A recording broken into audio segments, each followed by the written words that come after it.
Alors, allons-y. Et si d'autres personnes se joignent à nous, eh bien, elles pourront nous suivre.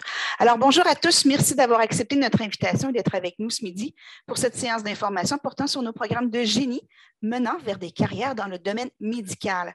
Je me présente, je suis Nathalie Garneau, je suis responsable de promotion et d'information sur les études pour les programmes de sciences et de génie. Je suis accompagnée aujourd'hui d'Alexandre Campeau-Lecourt, professeur au département de génie mécanique, de Marc-André Fortin, professeur au département de génie des mines, de la métallurgie et des matériaux, de Bruno Gaillet, professeur et directeur du département de génie chimique, ainsi que de Simon Rainville, professeur et directeur du programme de baccalauréat en génie physique pour le département de physique, de génie physique et d'optique. Alors, avant de débuter, j'ai quelques informations à vous transmettre concernant le déroulement de cette activité. Nous avons volontairement fermé vos caméras et vos micros. Alors, si vous avez des questions, je vous invite à les prendre en note. À la fin de cette présentation, une période de questions est prévue. À ce moment, il sera possible d'ouvrir vos caméras et micros afin d'échanger avec nous. Il vous sera également possible de nous transmettre vos questions via le chat. Veuillez prendre note que cette séance est enregistrée. Alors, si vous manquez une information, une explication, pas de souci, il vous sera possible de la récupérer en réécoutant notre vidéo. Cette dernière sera disponible sur la page YouTube de la Faculté de sciences et génie. Mes collègues vous présenteront dans quelques instants leur programme de baccalauréat en génie qui vous permettront de vous préparer adéquatement à une carrière dans le domaine médical. Ils vous donneront des exemples d'entreprises au sein desquelles nos diplômés œuvrent aujourd'hui. Ils vous feront également part de quelques exemples de parcours, de cheminement et des spécialisations offertes dans leur programme. Avant de vous parler plus en détail de nos programmes, voici quelques informations d'ordre général. À la Faculté des sciences et de génie de l'Université Laval, nous offrons 12 programmes de baccalauréat en génie. Aujourd'hui, nous vous présenterons les 4 suivants, soit le baccalauréat en génie chimique, le baccalauréat coopératif en génie des matériaux et de la métallurgie, le baccalauréat en génie mécanique et le baccalauréat en génie physique. Tous ces programmes de baccalauréat sont des programmes de 120 crédits. Alors, si vous les suivez à temps complet, vous pouvez compléter votre programme en 4 ans. Tous ces programmes sont non contingentés et n'exigent aucune quotaire minimum. Les étudiants qui ont complété un DEC en sciences de la nature ou un DEC sciences, lettres et arts ont tous les prérequis pour une admission dans ces programmes. Si vous n'avez pas complété l'un de ces 2 programmes, je vous invite à communiquer avec moi. À la fin de cette présentation, je vais vous transmettre mes coordonnées. Il vous sera possible de prendre rendez-vous avec moi pour une rencontre via Zoom. Alors, nous pourrons alors discuter des prérequis nécessaires en fonction de votre cheminement scolaire. Sachez toutefois que si vous avez complété un DEC ou que vous êtes en voie de le compléter avant votre admission à l'université, tous les prérequis pour ces programmes peuvent être suivis à l'Université Laval. Concernant l'admission, tous ces programmes sont ouverts à l'admission autant à la session d'automne qu'à la session d'hiver et sont également éligibles à l'admission tardive. Donc, les dates limites pour déposer vos demandes d'admission pour les étudiantes et les étudiants québécois, c'est le 15 août pour une admission à la session d'automne et le 1er décembre pour une admission à la session d'hiver. Alors, il est encore temps de déposer votre demande d'admission pour une inscription à la session d'hiver 2022. J'aimerais quand même vous préciser qu'il est fortement recommandé de déposer votre demande d'admission le plus tôt possible afin de bénéficier d'un meilleur choix d'horaire de cours. Seulement pour votre information, pour la session d'hiver qui arrive, les étudiants vont pouvoir faire leur choix d'horaire dès le 15 novembre prochain. Et ceux inscrits à la session d'automne, l'inscription au cours débute généralement à la mi-avril. Alors, plus vous déposez votre demande d'admission tôt, plus vous avez l'opportunité d'un grand choix d'horaire de cours. Pour les étudiants étrangers, s'il y en a parmi nous ce midi, les dates limites pour déposer vos demandes d'admission sont le 1er février pour une admission à la session d'automne et le 15 septembre pour une admission à la session d'hiver. Alors maintenant, entrons dans le vif du sujet.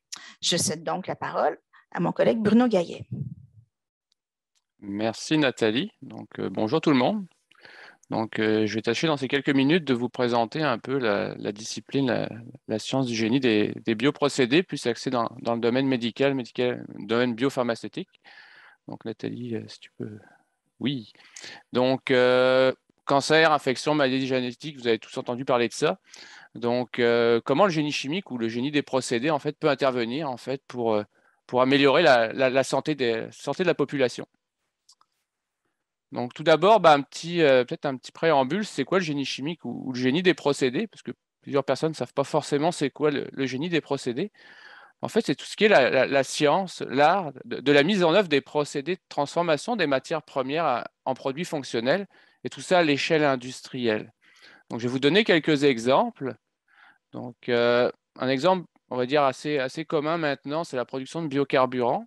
Donc, production de biocarburants à partir de grains. Donc, vous partez de grains, qui est votre matière première, et votre produit fonctionnel, c'est du bioéthanol. Vous pouvez également produire des produits, d'autres produits que le bioéthanol à partir de grains.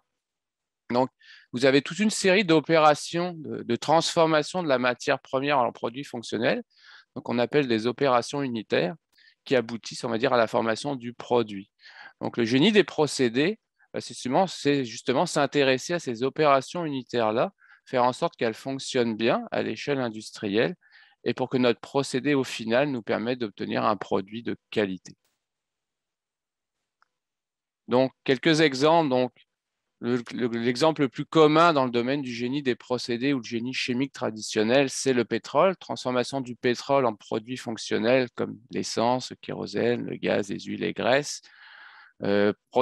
Production également d'énergie, du bioéthanol à partir de biomasse forestière, production de métaux à partir de minerais via l'industrie minière, l'industrie de transformation des minerais. Production de médicaments également à partir d'ingrédients pharmaceutiques actifs. Fabrication d'eau et d'air purifiés à partir des eaux usées, des gaz de cheminée.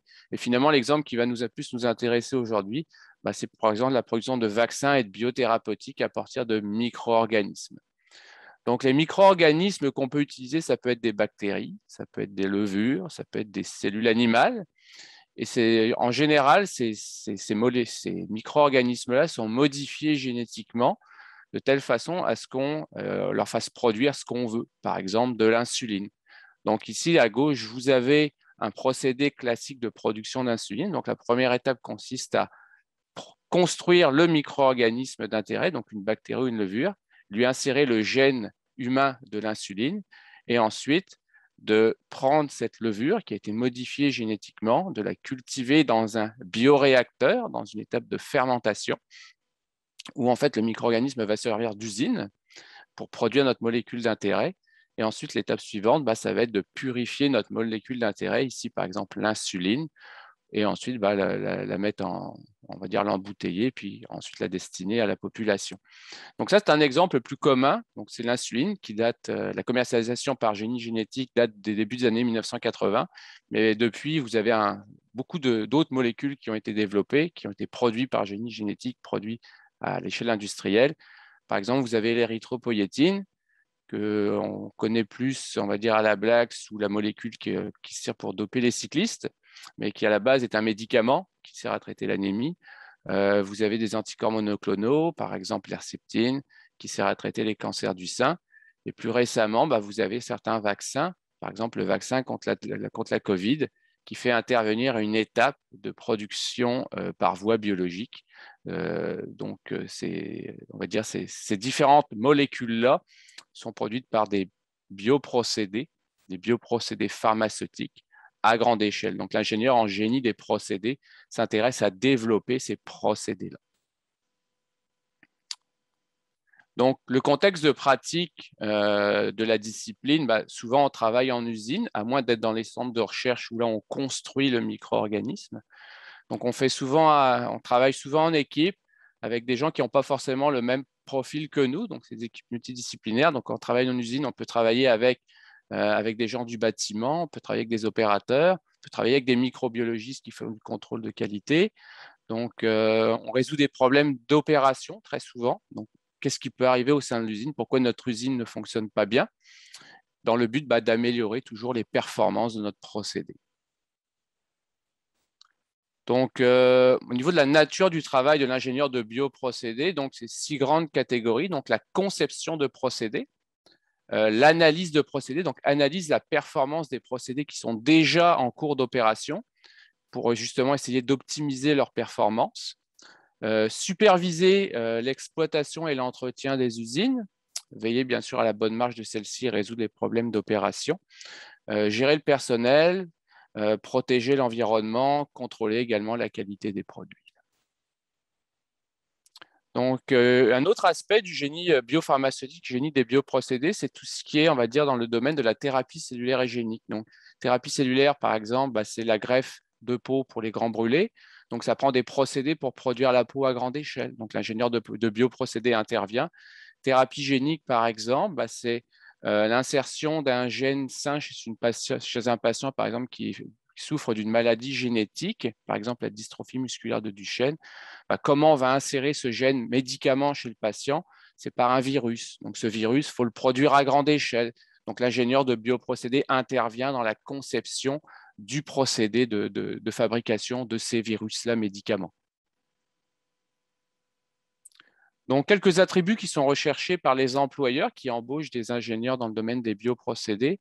Bon, une autonomie, polyvalence, bonne capacité à innover, bonne capacité également d'analyse et de synthèse, résolution de problèmes, sens du travail en équipe, très, très important. Comme je dis, on fait souvent affaire avec des gens qui n'ont pas forcément le même profil que nous, des microbiologistes, des physiciens, des ingénieurs en génie mécanique, électrique. Donc, c'est très important de savoir communiquer avec ces gens-là, puis de savoir travailler avec eux.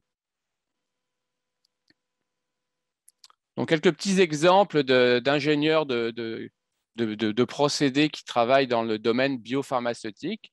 Donc, par exemple, M. Frédéric Chénard, qui travaille dans le cabinet de génie conseil chez Laporte, qui est co-directeur du cabinet de Québec, dont l'entreprise, en fait, a été récemment impliquée dans la fabrique du nouveau centre de fabrication de biomolécules à Montréal, suite à la COVID, où il y a eu des annonces qui ont été faites dans les journaux à la fabrication d'un centre la conception d'un centre de fabrication de biomolécules.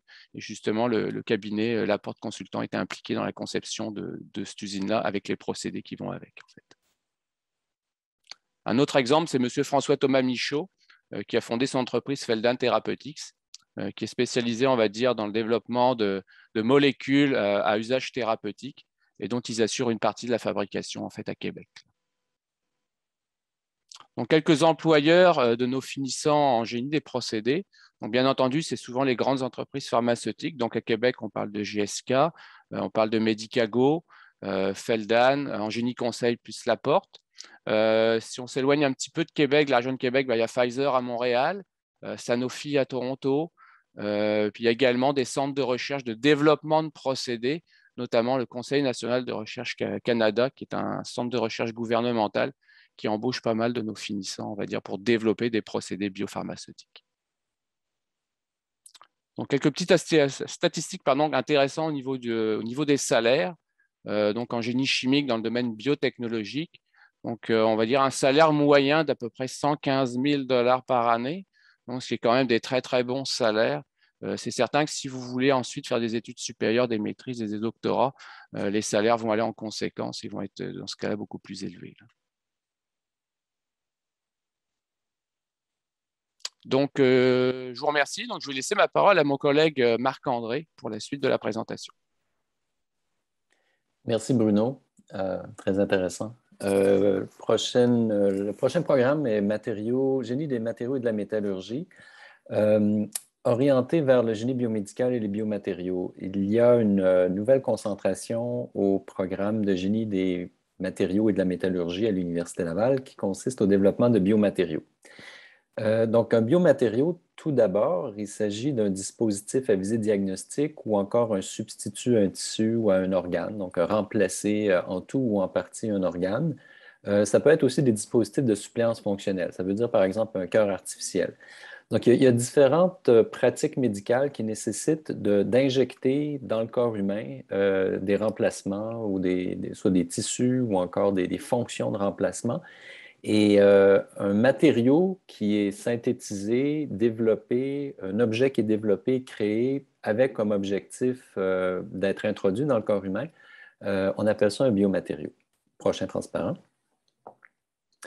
Donc, l'ingénieur biomédical œuvre ou collabore avec des spécialistes médicaux dans différents domaines et l'ingénieur spécialisé en biomatériaux n'échappe pas à la règle. On procède à la conception, la mise en forme et la validation fonctionnelle de matériaux, notamment dans le domaine de l'ophtalmologie. Pensez aux lentilles de contact, les implants oculaires, les hydrogels qui sont injectés dans les yeux. En odontologie ou en stomatologie, les fameuses broches sont développées par des ingénieurs métallurgistes spécialisés en biomatériaux. Les implants dentaires, évidemment, qui assurent une régénération osseuse puis une bonne implantation des couronnes, par exemple. Donc, tout le génie de la reconstruction maxillofaciale en collaboration avec les chirurgiens font beaucoup appel aux ingénieurs en biomatériaux. Évidemment, la chirurgie orthopédique avec les prothèses de la hanche, le coude, le genou. Prochain transparent. Donc, le domaine cardiovasculaire, vous avez une image ici en haut à droite d'un stent, qui est un dispositif qui sert à débloquer les artères. Donc, plusieurs personnes âgées doivent subir ce type d'opération. Donc, le design du petit grillage métallique, la façon dont il est déployé, la façon dont il est posé avec un cathéter, ça relève du travail de l'ingénieur en biomatériaux en collaboration avec d'autres ingénieurs, comme par exemple l'ingénieur en mécanique. Et il y a aussi la chirurgie générale, les drains, les cols, les systèmes de relargage de médicaments. Donc, vous voyez tout un ensemble d'applications médicales où le rôle de l'ingénieur en biomatériaux est essentiel. Prochain transparent. Donc, le profil type des candidats en génie biomédical avec orientation biomatériaux, c'est pour toute l'ingénierie, je dirais, tous les profils en ingénierie, il faut d'abord aimer les sciences, la physique, la chimie, évidemment les mathématiques et l'informatique, puisque les mathématiques, on doit au moins un peu aimer calculer quand on va en ingénierie, donc ça fait vraiment partie des intérêts de base des étudiants qui vont en ingénierie. Mais ensuite, il faut aussi avoir un intérêt pour les sciences biologiques. L'ingénieur a une plus-value orienté médical. Et on va rapidement détecter les étudiants qui ont une créativité, un désir d'innover et d'entreprendre dans le secteur médical, puisque le domaine du génie biomédical et des biomatériaux est un domaine où il y a beaucoup de place au brevet, à l'innovation et à la commercialisation de produits. Et évidemment, c'est un travail qui est très fortement multidisciplinaire, puisque les ingénieurs sont appelés à collaborer avec des médecins, des infirmiers, infirmières, pharmaciens. Donc, tous les gens qui font le secteur médical sont mis à contribution dans le travail de l'ingénieur. Donc, ça prend de la rigueur, d'abord de la créativité, mais aussi beaucoup de rigueur, de précision, de la minutie, parce que c'est la vie des patients qui est en jeu. Donc, dans les procédures d'approbation, de design et d'approbation des biomatériaux, beaucoup de reproductibilité et de précision. Prochain transparent. Donc, le cheminement principal est, comme tous les autres profils, 202 crédits. Vous avez des connaissances fondamentales en chimie, en physique, en mathématiques, comme dans tous les autres programmes, mais il y a beaucoup d'emphase dans le programme de génie biomédical, orientation biomatériaux, génie métallurgie matériaux avec orientation biomédicale biomatériaux, vers les métaux, les polymères et les céramiques. Les ingénieurs qui sont formés dans le domaine doivent d'abord très bien comprendre comment ces matériaux-là sont synthétisés, mis en forme et ensuite testés avec différentes méthodes analytiques.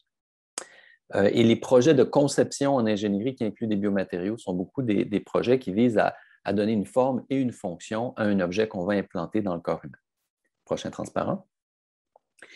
Il y a dans la concentration en biomatériaux 5 nouveaux cours, un projet de conception en biomatériaux, un projet biomatériaux pour implants et organes artificiels, donc un cours spécialisé dans le domaine des implants et organes artificiels, un cours de nanobiomatériaux et théranostiques, un cours de modification de surface des biomatériaux et finalement des laboratoires spécifiquement en biomatériaux. Prochain transparent. Donc, le programme de génie des matériaux et de la métallurgie avec concentration en biomatériaux est un programme qui est coopératif, c'est-à-dire que vous êtes tenu de réaliser 3 stages et le département et le service de placement de l'Université Laval vous aide à trouver ces stages-là.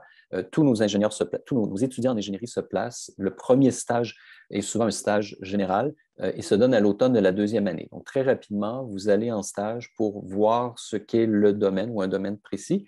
Un 2e stage réalisé à l'été de la 2e année et un 3e stage à l'hiver de la 3e année. Et parmi les employeurs, il y a le CHU de Québec, donc le Centre de recherche hospitalier, le Centre de recherche et la clinique du CHU de Québec, des compagnies comme ABB, Pantera Dental qui est spécialisé dans les implants dentaires, le Centre de métallurgie du Québec à Trois-Rivières qui est un centre spécialisé dans les nouveaux alliages et des compagnies comme Silicycle, Olympus, Edify et Nobel Biocare. Prochain transparent. Et donc, parmi les carrières possibles, vous avez ici 4 possibilités parmi d'autres. Donc, ingénieur en conception d'implants imprimés en 3D, donc avec tout le développement de l'impression 3D. Il y a maintenant beaucoup de travail à faire actuellement, qui est réalisé actuellement pour développer les procédures qui permettent d'implanter, par exemple, des mâchoires artificielles ou des parties de boîte crânienne. Et des compagnies et des centres de recherche comme le CRIC ou le Centre de métallurgie du Québec sont associés à ça et ils recrutent des ingénieurs chimiques. Représentant pour une compagnie de technologie biomédicale, donc les ingénieurs en biomatériaux connaissent bien le cœur artificiel, les aiguilles de biopsie et différents dispositifs. Vous pouvez aussi être appelé à être chargé de projet dans une compagnie de produits et systèmes biomédicaux, par exemple chez Humano Médical ou Pantera Dental ou Nobel Biocare. Et les grands centres hospitaliers sont aussi des employeurs pour les experts en biomatériaux. Prochain transparent. Pour les salaires, très rapidement, c'est la même liste que tout à l'heure. Donc, génie matériaux et métallurgie, pour tout un ensemble de raisons, offrent des salaires très avantageux. Il y a une question de rareté, mais aussi une question de grandes entreprises qui sont représentées. Prochain transparent. Et si les étudiants qui sont intéressés à en savoir plus, nous avons des informations sur la comparaison entre le programme de génie biomédical de l'École polytechnique et les programmes d'ingénierie de l'Université Laval. Donc, il y a des différences entre les programmes et si vous êtes intéressé à en savoir plus, on pourra vous décrire en détail les spécificités de chacun. Et dernier transparent. Donc, pour poursuivre, la majorité de nos étudiants ensuite poursuivent en maîtrise ou au doctorat, puisqu'il y a beaucoup d'emplois qui demandent une maîtrise et un doctorat dans le domaine des biomatériaux et de l'ingénierie biomédicale, et ça conduit à des rôles comme par exemple directeur de la recherche dans une compagnie pharmaceutique ou en formulation de nanomédicaments, agent de brevet spécialisé en génie biomédical et génie matériaux, professionnel de recherche dans les grands centres de recherche hospitaliers de la région de Québec et de Montréal et des universités, des centres de recherche, comme par exemple le Centre national de recherche du Canada, sont aussi des employeurs de nos gradués. Et avec ça, je crois que c'est le dernier transparent. Donc, si vous avez des questions à poser, n'hésitez pas. Voici le site web du département du programme et je suis ouvert à répondre à vos questions. Et maintenant, je vais céder la parole à mon collègue Alexandre Campeau-Lecourt du département de génie mécanique. Merci beaucoup, Marc-André. Donc, pour génie mécanique, si on peut changer, oui, on pense beaucoup, quand on parle de génie mécanique, on pense beaucoup aux voitures. Mais pour donner un exemple, moi, j'ai fait mon baccalauréat en génie mécanique, mon doctorat aussi. C'était 10 ans que je travaille dans le domaine. Puis, je ne sais même pas changer l'huile de ma voiture ou même changer les pneus. Je n'ai aucune idée parce que c'est juste un des sous-domaines, si on change de transparent. Donc, il y a le génie mécanique, c'est très, très large. Il y a plusieurs sous-domaines. On peut avoir de la conception, comme on voit au milieu, que, par exemple, pour concevoir un robot culinaire ou des machines industrielles, on peut aller en avionique, aérodynamique, on peut aller en mécanique du bâtiment, chauffage, ventilation, en robotique ou dans le domaine qui nous intéresse ici, santé biomédicale. Comme par exemple, moi, ma spécialisation, c'est en robotique biomédicale. Puis, ce qu'on va voir ici, c'est un aperçu de 4 sous-domaines où le génie mécanique est très présent. Donc, les adaptations, la réadaptation, simulation et le plus des applications biomédicales.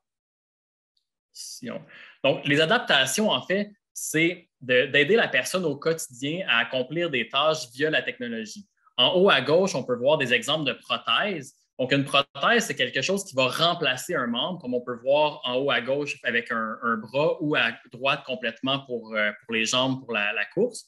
Et une orthèse au milieu, c'est un dispositif qui va venir accompagner le membre, donc ici le genou.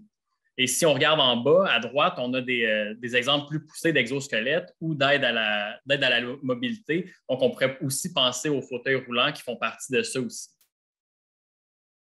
Et il y a aussi des adaptations pour la vie quotidienne, par exemple des aides à l'alimentation ou des robots d'assistance pour accomplir des activités de la vie quotidienne, donc soit manger, ramasser des objets au sol, etc.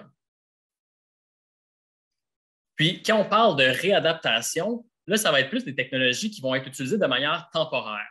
C'est-à-dire que dans l'assistance tout à l'heure qu'on parlait, c'est des technologies qui vont être utilisées au quotidien, tandis que pour la réadaptation, ça va être temporaire dans le sens où si on a une personne qui a un accident et qui doit réapprendre à marcher, Mais on va prendre la technologie comme à gauche, on a un robot d'assistance, un robot de réadaptation, je devrais dire, qui va aider la personne au début à accomplir les mouvements, va soutenir son poids, va accomplir les mouvements pour la personne. Puis de plus en plus, c'est la personne qui va être capable de regagner des fonctions, puis avoir de plus en plus d'autonomie jusqu'à ce qu'elle atteigne le maximum de récupération.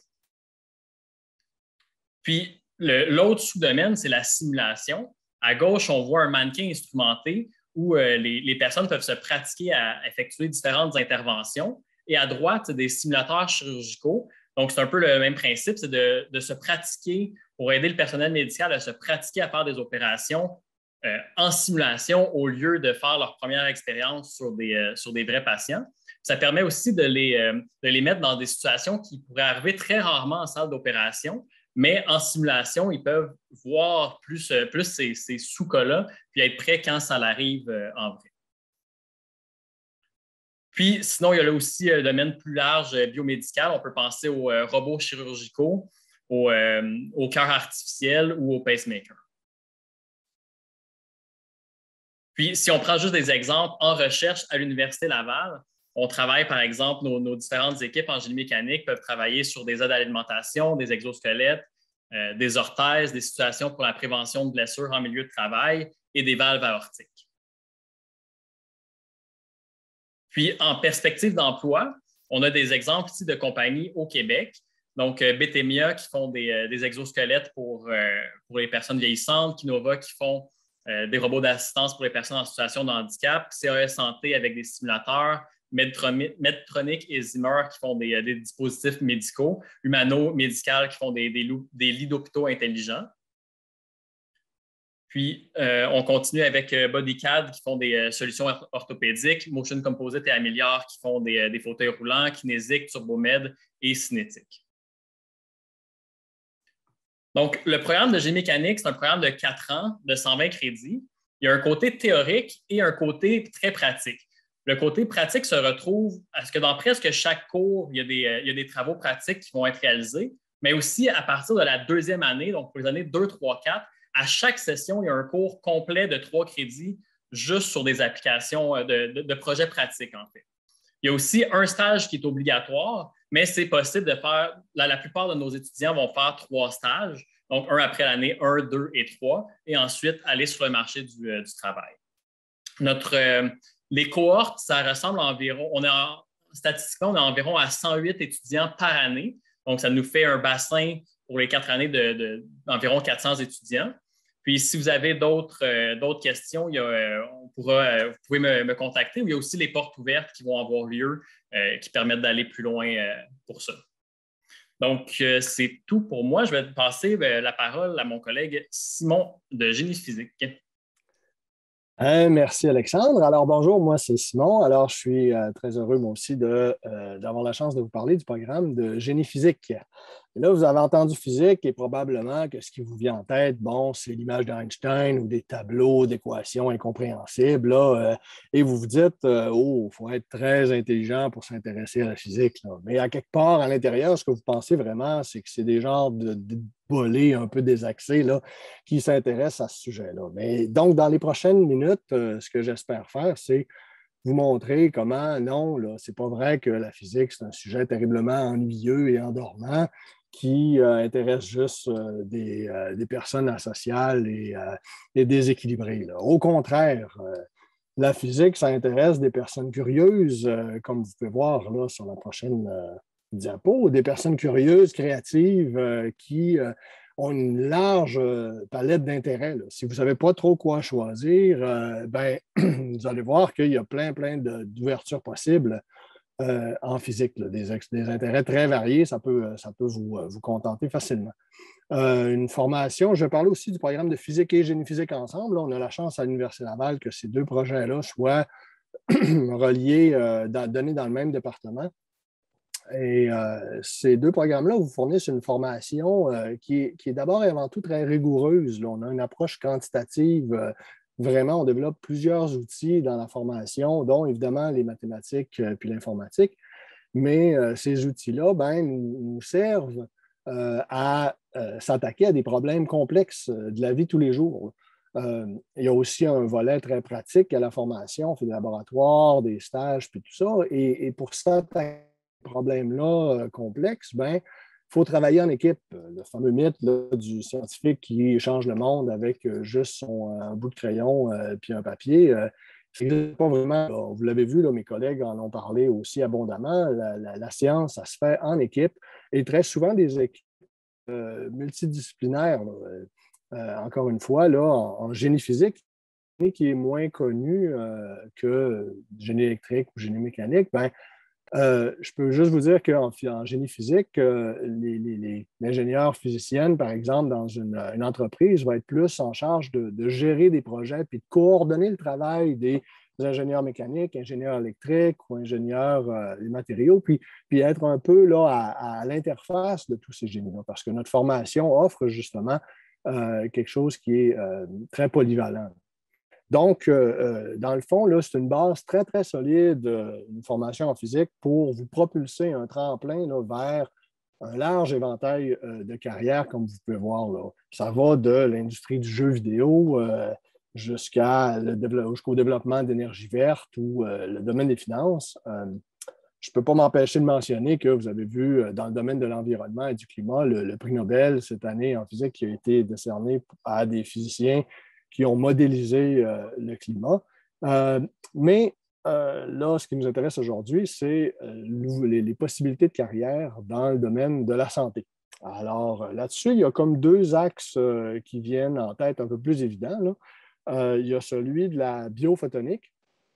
Biophotonique, c'est l'application, l'utilisation de la lumière pour des questions d'ordre biologique. Je vous en parlerai un peu plus de savoir c'est quoi, mais il y a aussi la partie plus évidente qui est ce qu'on appelle la physique médicale, juste l'application de la physique au domaine directement de la médecine. La biophotonique, sur la prochaine diapo, nous montre que c'est l'utilisation de lasers ou de microscopie ou de toutes sortes de techniques comme ça de visualisation et d'interaction avec la matière, mais au niveau même, ça nous permet de sonder les cellules puis même les composantes à l'intérieur des cellules. On voit en haut à gauche là, un neurone, par exemple, et toutes ces approches-là nous permettent d'oser espérer maintenant de comprendre le fonctionnement fondamental des cellules, des neurones, pour essayer de généraliser ça, puis finir par relever un des grands défis excusez, qui nous reste, c'est de comprendre le fonctionnement du cerveau humain. Excusez, on peut aussi appliquer ces outils-là de microscopie puis les lasers à d'autres systèmes, comme par exemple la sclérose en plaques. On va comprendre le développement de ces maladies-là, puis peut-être investiguer l'effet de certains traitements. Excusez. Alors, encore une fois, c'est un domaine qui est très multidisciplinaire. Là, on va combiner, par exemple, la génétique avec la photonique et puis la microbiologie pour s'attaquer à un large éventail là, de questions très, très pertinentes ou de problèmes comme la maladie de Parkinson ou des douleurs chroniques.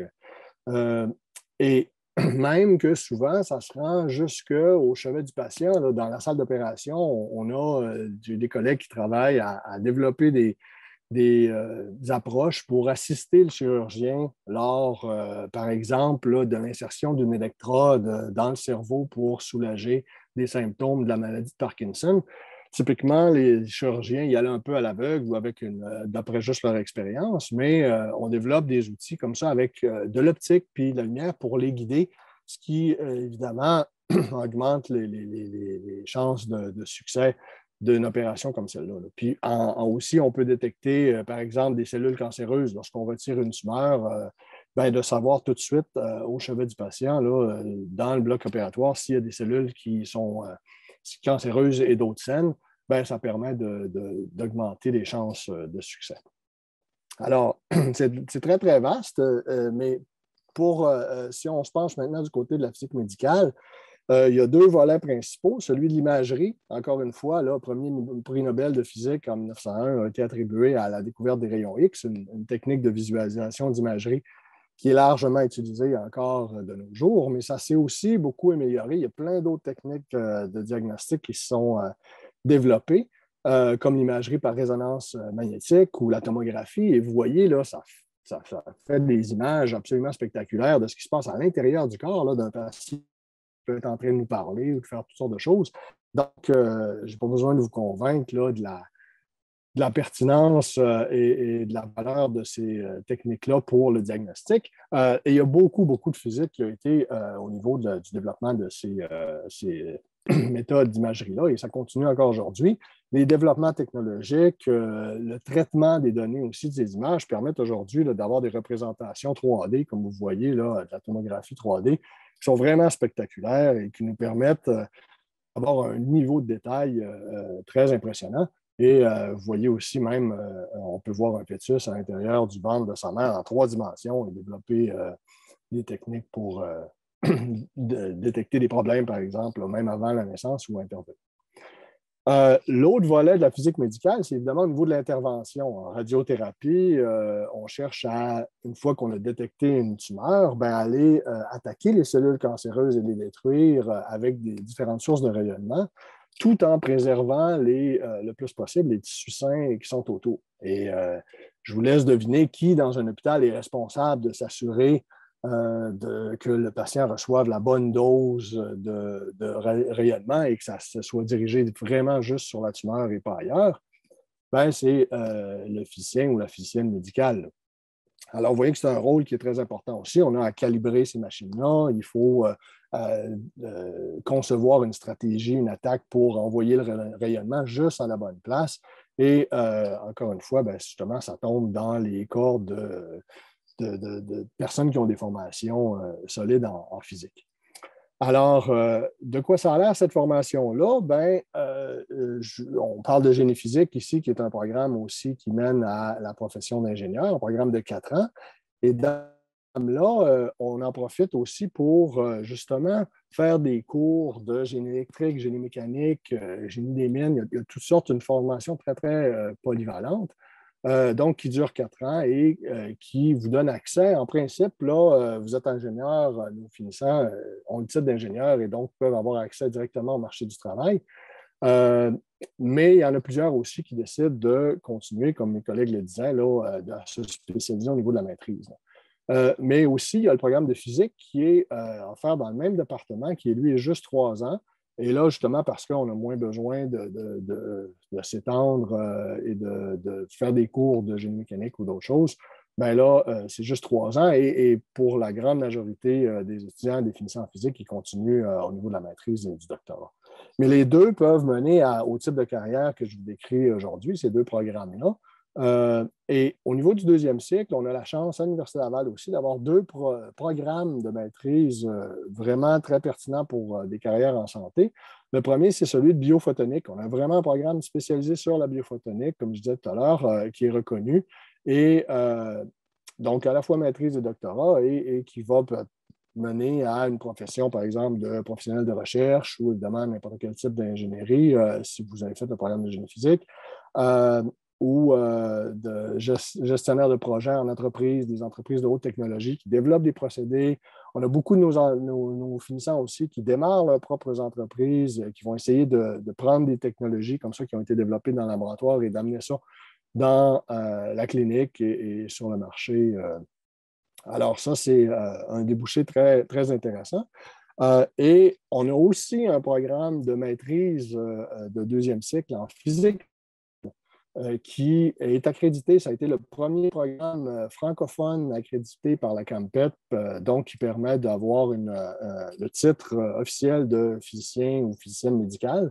Après, quand même une maîtrise ou un doctorat et puis une période de résidence de 2 ans. Mais tantôt, j'en parlais, là, ces professionnels-là se retrouvent à travailler dans les hôpitaux il y a de plus en plus de besoins là, pour des physiciens ou des physiciennes médicales dans ce monde-là là, de la santé. Vous avez les mêmes statistiques que tout à l'heure,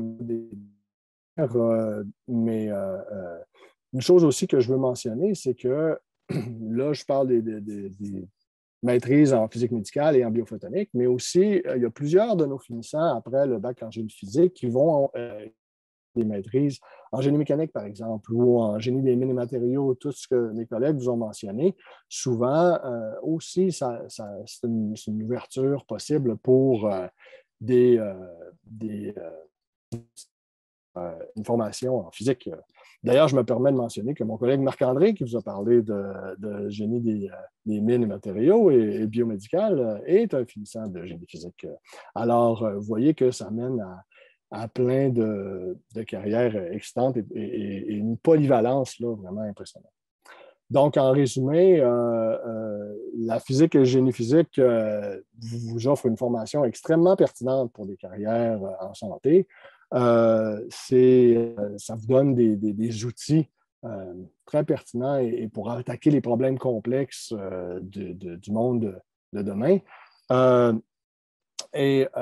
même temps, je veux insister sur le fait que, comme je le disais tout à l'heure, une des caractéristiques, c'est la polyvalence, ce qui distingue un peu là, le programme de génie physique par rapport aux autres, c'est la polyvalence de la formation et qui vous ouvre essentiellement un monde infini de possibilités pour vous joindre à des équipes, là, comme je vous disais, comme vous voyez sur les images ici, de passionnés qui s'attaquent aux problèmes d'aujourd'hui. Alors, moi aussi, ça va me faire plaisir de répondre à vos questions si vous en avez et je repasse la parole à Nathalie.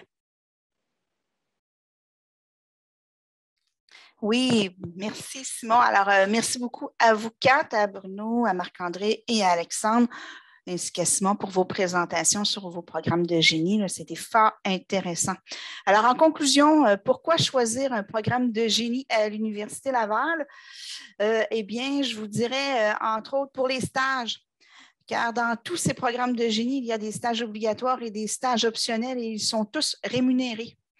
De plus, à l'Université Laval, comme Marc-André vous en a fait part, nous offrons à nos étudiantes et nos étudiants un service d'accompagnement pour vous aider à vous trouver un stage. Ce n'est pas seulement dans le programme de génie des matériaux et de métallurgie, mais bien dans tous les programmes de la Faculté de sciences et génie. Il s'agit du service du développement professionnel, anciennement connu sur le nom de service de placement de l'Université Laval. Ça vient tout juste de changer d'appellation. Alors, c'est une équipe de conseillers en emploi qui est sur place, vraiment, là, dans notre pavillon de génie, au pavillon Adrien Pouliot. Et cette équipe est là pour vous aider à vous trouver un stage pendant votre formation et un emploi également à la fin de vos études. Ce service est gratuit et disponible pour tous nos étudiants et nos diplômés. Alors, pourquoi également choisir l'Université Laval? Eh bien, pour la possibilité d'ajouter un profil à votre formation. Un profil, c'est une plus-value à vos études. Il s'agit souvent d'un programme inclus dans votre formation de 12 crédits menant vers une mention qui sera apposée sur votre diplôme. Notez que vous devez être inscrit à temps complet pour pouvoir en bénéficier. Parmi les programmes de génie, certains offrent l'un ou l'autre de ces profils, c'est-à-dire le profil distinction, qui est réservé, dans le fond, aux étudiants les plus performants. Donc, il est possible pour ces personnes de suivre de 6 à 12 crédits de deuxième cycle, c'est-à-dire du programme de maîtrise, pendant leur formation de premier cycle. On a également le profil entrepreneurial. Ce profil s'adresse aux étudiants animés par la volonté de devenir soit un travailleur autonome ou de développer un projet, que ce soit un projet individuel ou un projet collectif. Ça leur permet également de développer leur habileté en gestion de projet et à accroître leurs compétences entrepreneuriales. On a également le profil international qui est grandement apprécié par nos étudiants. C'est pour celles et ceux qui souhaitent faire une session ou deux dans une université partenaire à l'international.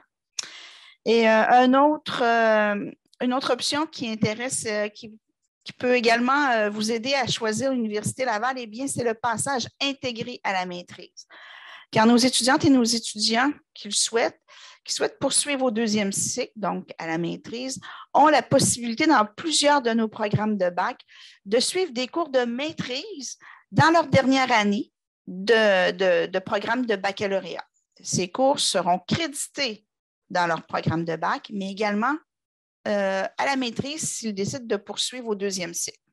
Alors, c'est une économie de temps, mais une économie d'argent également. Alors, ceci met fin à notre présentation d'aujourd'hui.